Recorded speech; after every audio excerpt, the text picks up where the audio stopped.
यह भारत का वो कुंड है जहां भगवान परशुराम ने अपनी मां की हत्या करने के बाद अपने हाथ से चिपकी हुई कुल्हाड़ी से मुक्ति पाई थी।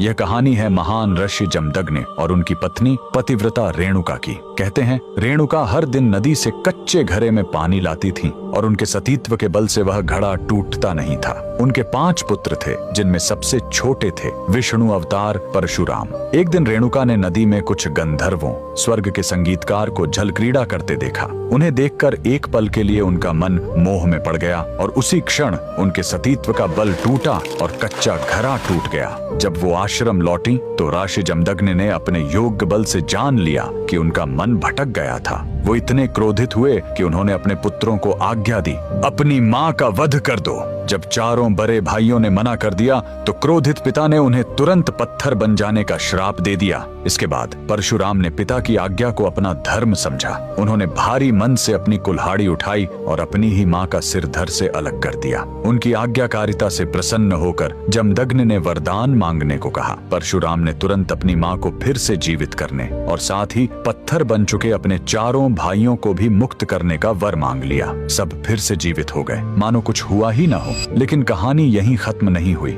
मातृ हत्या का पाप उस कुल्हाड़ी पर एक दाग की तरह चिपक गया और वो उनके हाथ से अलग ही नहीं हो रही थी। उस पाप से मुक्ति पाने के लिए वह दर दर भटकते रहे, लेकिन कोई भी तीर्थ उस कुल्हाड़ी को छुड़ा नहीं सका। अंत में वह पहुंचे पूर्वी हिमालय की लोहित नदी के किनारे और जैसे ही उन्होंने इस कुंड के जल को छुआ, चमत्कार हुआ। कुल्हाड़ी अपने आप उनके हाथ से छूट गई। यही पवित्र स्थान आज अरुणाचल प्रदेश में परशुराम कुंड के नाम से जाना जाता है। आज भी हर साल मकर संक्रांति पर हजारों श्रद्धालु यहाँ इस विश्वास के साथ डुबकी लगाने आते हैं कि यह कुंड उनके सारे पापों को धो डालता है, ठीक वैसे ही जैसे इसने स्वयं भगवान परशुराम को पाप मुक्त किया था। भगवान परशुराम को दिल से मानने वाले सभी भक्त कमेंट्स में जय परशुराम जरूर लिखें।